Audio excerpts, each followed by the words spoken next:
Hello दोस्तों, नमस्कार दोस्तों। आपको पॉलिटिकल विंग्स में स्वागत करता हूं।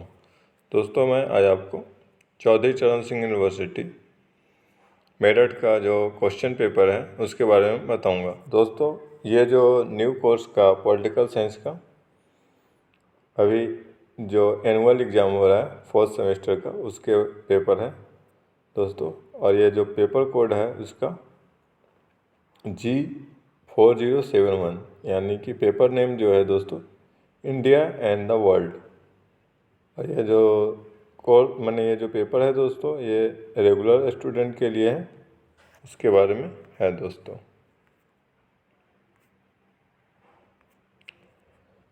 तो जो क्वेश्चन आया था वो दोस्तों 1.5 घंटा में ही करने थे दोस्तों, क्योंकि ये कोविड के कारण दोस्तों ऐसा यूनिवर्सिटी में ने टाइम इंटरवल में चेंज किया है। ठीक है दोस्तों, और क्वेश्चन पैटर्न में भी चेंजिंग हुआ है, लेकिन जो मार्क्स है दोस्तों 50 मार्क्स का ही है। तो दोस्तों, ये जो सेक्शन ए में इन्होंने 3 सेक्शन आए थे दोस्तों, section A, section B, section C. Section A में दोस्तों 5 क्वेश्चन थे, और इसमें से दोस्तों आपको कोई 2 करने थे। और ये जो 2 हैं ये दोस्तों हर एक क्वेश्चन 5 मार्क्स का था, और आप इसमें मैक्सिमम 75 वर्ड लिख सकते हो। तो जो दोस्तों क्वेश्चन आया था, एक्ट फॉर ईस्ट पॉलिसी क्या है। तो दोस्तों ये मोदी जी ने दिया है, और इसमें क्या है, पहले हमारे पास जो पॉलिसी थी मोदी गवर्नमेंट आने से पहले, तो वो थी दोस्तों दोस्तों लुक ईस्ट पॉलिसी। तो दोस्तों ये जो पॉलिसी थी वो ईस्ट में हमारे देश के जो भी देश हैं उससे उनकी अच्छा संबंध बनाने के लिए था दोस्तों।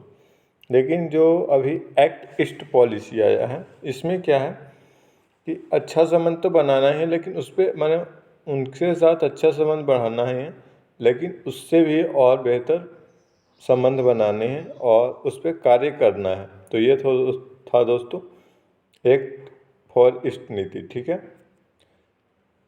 सेकंड दोस्तों, गुट निरपेक्ष आंदोलन के प्रासंगिकता के बारे में बताना था। तो दोस्तों ये जो क्वेश्चन है ये कितना तक वैलिड रहा, हम लोग अगर उसको अपनाएं तो कितना लाभ हुआ, उसके बारे में बताना था।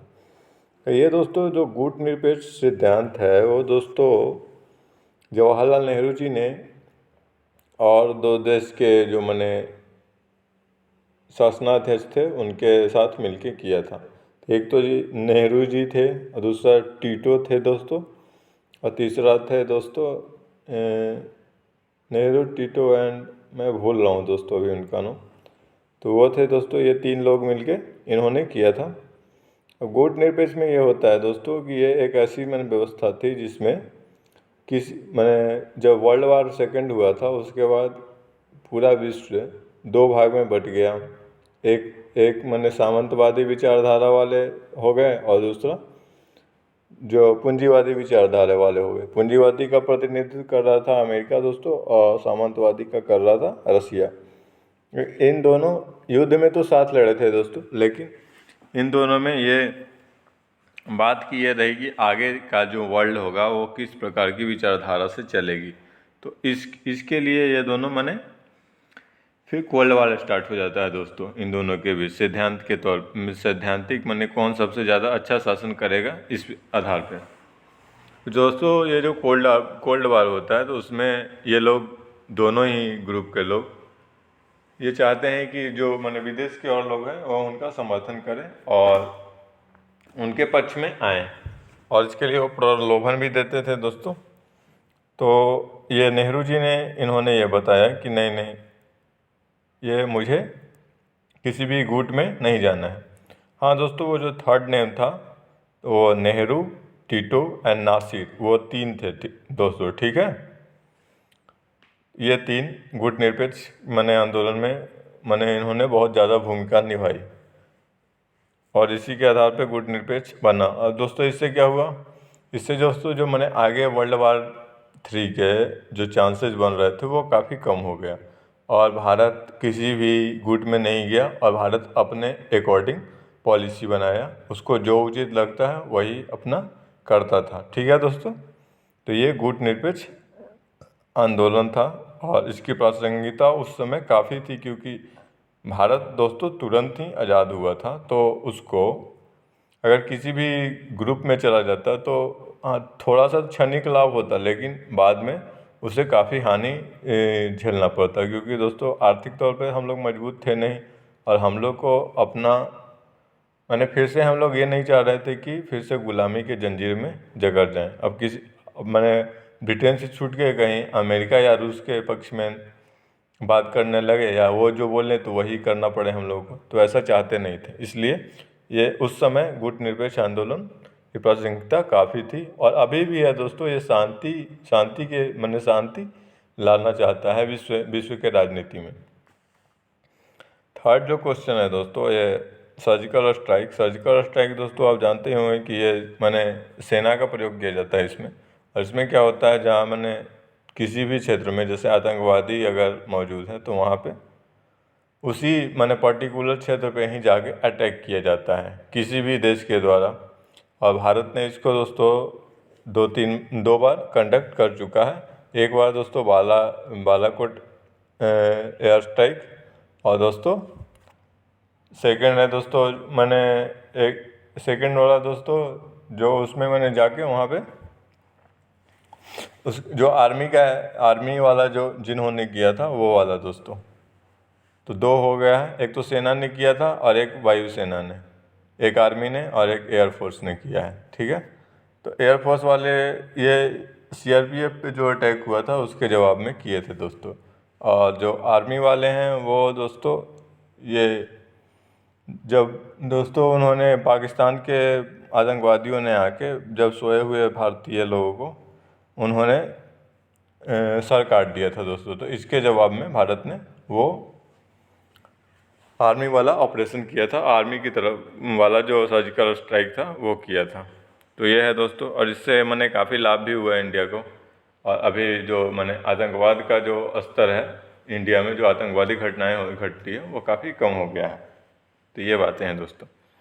बेल्ट एंड रोड नीति ये तो चाइना की नीति है दोस्तों। ये अपना पहुंच बढ़ाना चाहता है चाइना।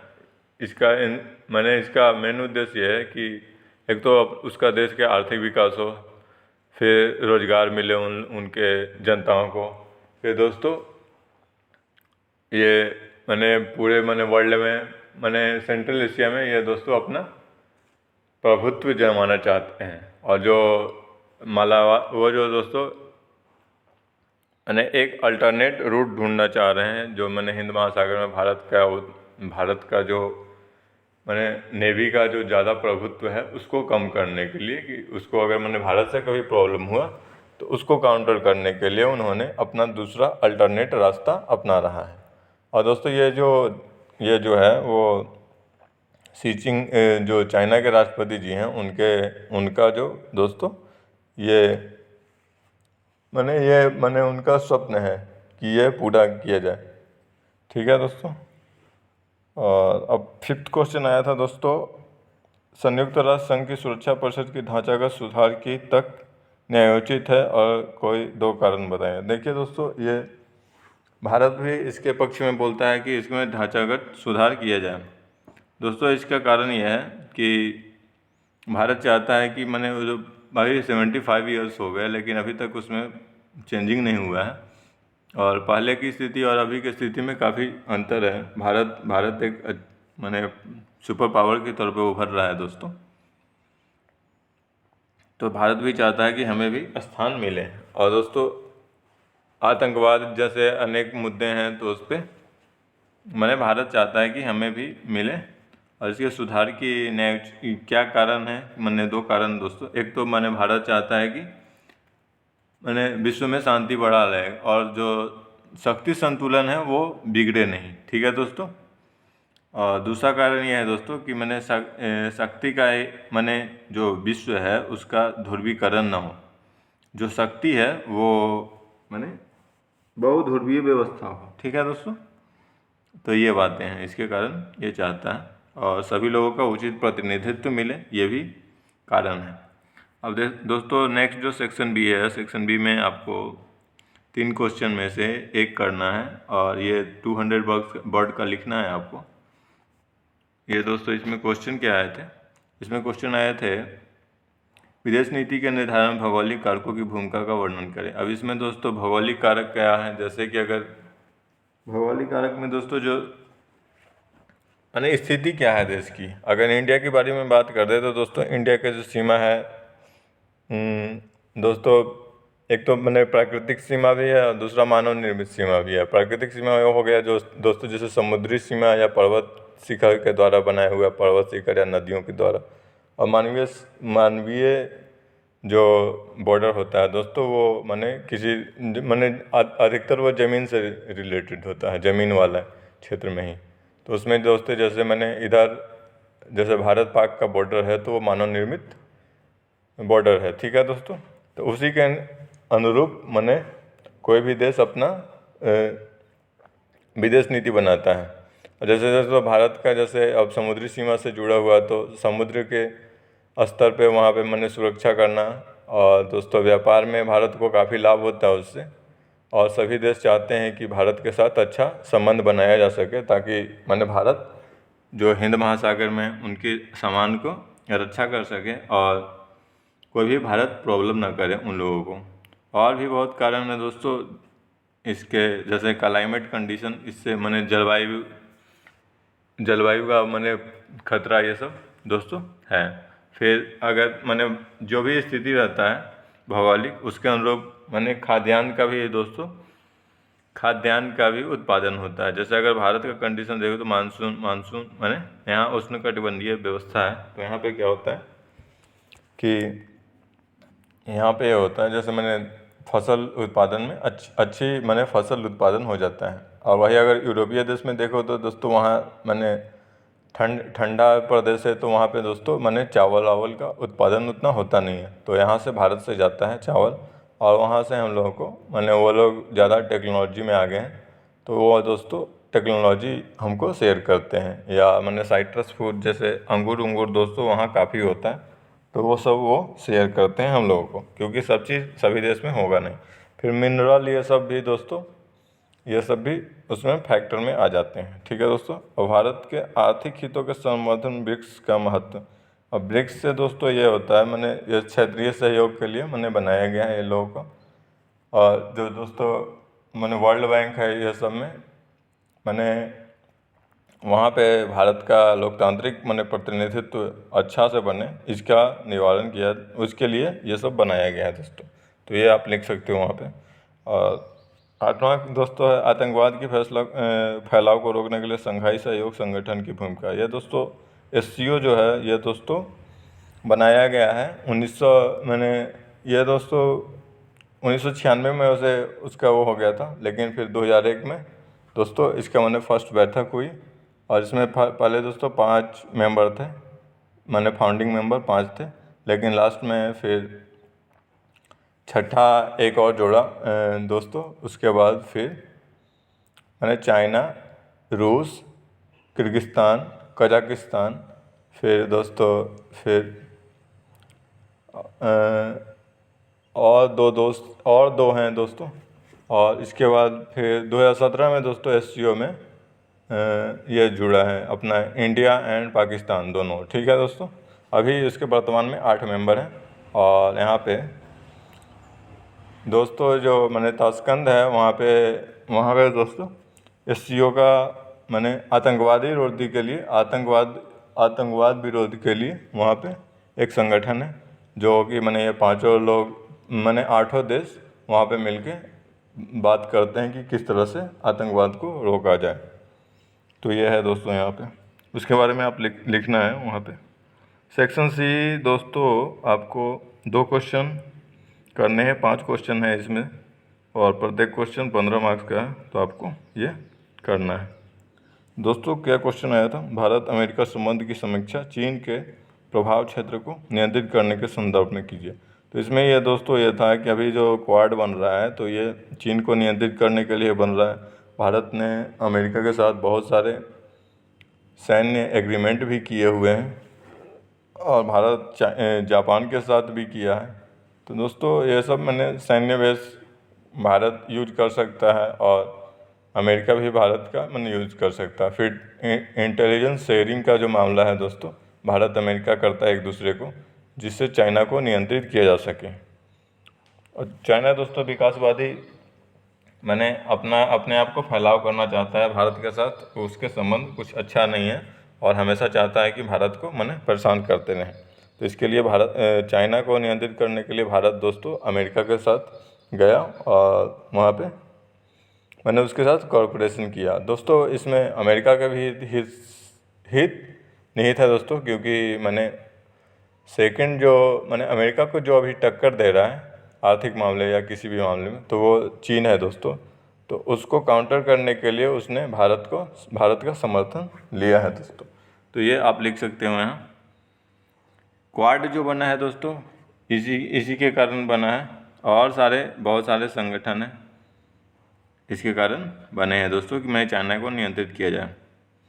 अब दोस्तों ट्रंप ने बोल भी दिया था दोस्तों, जब मैंने वहाँ गलवान वैली में जब क्लैश हुआ था तो वहाँ पे कि अगर इंडिया को कुछ हुआ तो फिर अमेरिका इंडिया का पूर्णतः समर्थन करेगा।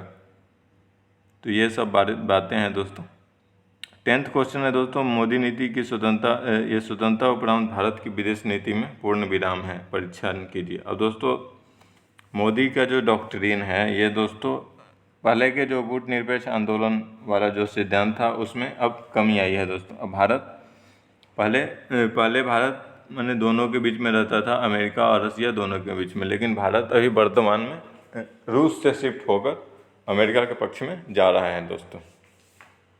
अब इसके पीछे भी कारण यह है दोस्तों, क्योंकि चाइना को रसिया अपना भाई समझता है और जो भी सिद्धांत के तौर पे वो दोस्तों यह समझते हैं कि ये हमारा पड़ोसी अच्छा है और वहाँ पे समाजवादी व्यवस्था है और चाइना में भी है, तो इसलिए वो करते हैं ऐसा। और जो गलवान इंसिडेंट हुआ था तो उसमें चाइना को कुछ नहीं बोला रसिया ने, तो इसके कारण भारत दोस्तों शिफ्ट हो रहा है उसके पक्ष में। और अभी दोस्तों फिर और मोदी जी का दोस्तों विदेश के लोगों से, विदेशी नेताओं से काफ़ी अच्छा संबंध है, इसके कारण भी इसका लाभ मिला है। ठीक है दोस्तों। और भारत अभी इसका फिर थर्ड जो पॉइंट आप लिख सकते हो, थर्ड ये है कि दोस्तों ये पड़ोसी फर्स्ट का नीति भारत ने अपनाया है अभी वर्तमान में, यानी कि सबसे पहले हम पड़ोसी का हित करेंगे, उसके बाद भारत अपना हित सोचेगा। तो ये पॉइंट लिख सकते हो। और दोस्तों ये स्किल इंडिया, स्टार्टअप इंडिया, ये सब जो व्यवस्था है इससे भी भारत के ये भी भारत के मोदी डॉक्ट्रिन के अंदर ही आता है। और मोदी जी ने जब 75 ईयर जब यूएन का हुआ दोस्तों, तो वहाँ पे जब भाषण दिए थे तो उन्होंने ये बोला था कि भारत को विश्व को शांति के लिए, विश्व को शांति चाहिए, विश्व को बुद्ध चाहिए, न कि युद्ध चाहिए। तो ये दोस्तों ये साबित करता है कि भारत हमेशा शांति का समर्थक रहा है। और दोस्तों फिर फोर्थ पॉइंट आप ये लिख सकते हो, आतंकवाद के विरोध जो भारत का या मोदी जी का जीरो टॉलरेंस नीति है उसके बारे में आप लिख सकते हो दोस्तों। फिर दोस्तों ये आत्मनिर्भर भारत की व्यवस्था, ये भी दोस्तों आप लिख सकते हो इसमें कि इससे क्या फ़र्क पड़ रहा है भारत में। तो ये सारे ये दोस्तों मोदी जी का स्वतंत्रता के उपरांत नीति में परिवर्तन के कारण ही है। अब जो स्ट्राइक जो किया था भारत, ये दोस्तों ये भी आप लिख सकते हो कि भारत अब आतंकवाद पे जीरो टॉलरेंस की नीति अपनाया है। अगर किसी ने कोई भी हरकत की तो दोस्तों उसको उसी भाषा में जवाब दिया जाएगा और उसके घर में जाके मारा जाएगा। तो ये दोस्तों ये आप लिख सकते हो यहाँ पे। अब दोस्तों ये जो संयुक्त राष्ट्र सभा के संघ में शांति स्थापना के प्रयास में, तो भारत दोस्तों यहाँ कूटनीतिक तौर पे भी हेल्प करता है, फिर सैन्य तौर पे भी हेल्प करता है, आर्थिक तौर पे भी हेल्प करता है दोस्तों। तो ये आप इसको पॉइंट को लिख सकते हो। अब सैन्य तौर पे दोस्तों वहाँ के खुद जो यूएन के जो प्रमुख हैं उन्होंने बोला दोस्तों कि भारत के जो मैंने सैनिक हैं वो काफ़ी अच्छे हैं और एक प्रोफेशनल हैं, और दोस्तों ये लोग बहुत अच्छे काम करते हैं। और भारत के सैनिकों को दोस्तों बहुत सारे मेडल भी मिले हैं। भारत के सैनिक दोस्तों ये काफ़ी अच्छी निगाह से देखे जाते हैं और ये माने कर्तव्यनिष्ठ होते हैं। तो इसके बारे में आप लिख सकते हो यहाँ पे। अब भारत दोस्तों अगर आर्थिक स्तर पर देखना है तो आर्थिक स्तर पर भारत बहुत सारे मदद करता है, जैसे फिलिस्तीन को ही काफ़ी रुपया देता है उसके माने पुनर्निवास के लिए। ये सारी चीज़ें हैं दोस्तों, तो आप लिख सकते हो। कूटनीतिक स्तर पे आप ये लिख सकते हो दोस्तों, मैंने जैसे कहीं पे मैंने सुलह करवाना हो दोस्तों तो वहाँ पे मैंने भारत भी मेंबर बन के जाता है और अपना मैंने कूटनीतिक तौर पे मामला को ख़त्म करने के में कार्य करता है। ठीक है दोस्तों, तो आप ये लिख सकते हो। दक्षिण दक्षिण संवाद क्या है, और दक्षिण दक्षिण सहयोग के विभिन्न मंच कौन से हैं जिनके द्वारा इस क्षेत्र को आर्थिक हितों का समर्थन होता है। अब देखिए दोस्तों, उत्तर और दक्षिण क्या होता है पॉलिटिकल साइंस में। उत्तर दोस्तों यहाँ पे जो विकसित देश हो गए ना, जो विकास प्राप्त कर चुके हैं, उनको उत्तर देश में कहेंगे। और दोस्तों ये जो दक्षिण है, ये दोस्तों गरीब देशों के लिए है। यानी कि दक्षिण दक्षिण संवाद क्या है, यानी कि गरीब और गरीब देशों का, जो मैंने अभी विकसित हो रहे हैं या विकासशील हैं, जो विकासशील हो रहे हैं मैंने विकासशील हैं या तो गरीब हैं, तो उनके बीच जो संवाद है वो दक्षिण दक्षिण संवाद के आता है अंदर। ठीक है दोस्तों, तो आप यहाँ पे उसी तरह के मैंने जैसे अभी इसमें आप ये लिख सकते हो, जो ये अपना दोस्तों ये जो मैंने सार्क है उसके बारे में आप लिख सकते हो। एक तो ये संगठन हो गया सार्क, फिर बिस्टेक ये भी लिख सकते हो दोस्तों। तो ये संगठन, ये आप उसका वर्णन कर सकते हैं। ये दक्षिण दक्षिण कोऑपरेशन का ही उदाहरण है। ठीक है, अब दोस्तों ये भारत बांग्लादेश संबंध के बारे में और उसके महत्व को बदलने क्षेत्रीय समीकरण के संदर्भ में वर्णन कीजिए। और दोस्तों भारत बांग्लादेश संबंध, ये दोस्तों पहले से ही जब से मैंने इंदिरा गांधी जी ने उसको मैंने सबसे पहले भारत ही मान्यता दिया था बांग्लादेश को कि यह एक देश है। और फिर दोस्तों और इसके अभी मैंने भारत हमारा वैसे मैंने जो बांग्लादेश है दोस्तों वो हमारा वैसे मित्र राष्ट्र की तरह ही है, लेकिन वहाँ पे दोस्तों अभी कुछ परिवर्तन हो रहा है और वो अपना आर्थिक विकास के लिए चाइना के पक्ष में थोड़ा सा जा रहा है दोस्तों। चाइना उसको अपने पैसा देके उसको अपने ट्रैप में फंसा रहा है और भारत के खिलाफ बुलवा रहा है। तो ये है दोस्तों, चाइना का यही काम है दोस्तों, वो माने भारत को किसी तरह से ब्लॉक करना चाहता है। जैसे नेपाल को वो हमेशा भड़काते रहता है भारत के खिलाफ, अभी वहाँ पे काला पानी इशू को लेके। तो ये सब चीज़ें वो करते रहता है, तो पैसा देकर वो माने चाइना से बांग्लादेश से माने संबंध खराब करवाना चाहता है। अभी दोस्तों जो बांग्लादेश में मोदी जी गए थे, ये जो बंग बंधु हैं उनके सौवीं जो वर्षगांठ थी दोस्तों, उनके जन्मदिन पे दोस्तों गए थे। तो वहाँ पे बांग्लादेश में कुछ जो लोग हैं वो मोदी जी का विरोध कर रहे थे और वहाँ पे हिंसा भी हुई थी दोस्तों। तो ये सब सारे समीकरण हैं दोस्तों, आप वहाँ पे लिख सकते हो। तो ये चीज़ें हैं दोस्तों। तो ये क्वेश्चन पेपर था। दोस्तों आपको वीडियो अगर पसंद आए तो लाइक करो, शेयर करो और पॉलिटिकल विंग चैनल को सब्सक्राइब करिए दोस्तों। इसके PDF टेलीग्राम चैनल पर मिलेगा दोस्तों, जो पॉलिटिकल विंग के नाम से है। थैंक यू दोस्तों, have a nice day ahead. Thank you दोस्तों, वीडियो देखने के लिए धन्यवाद।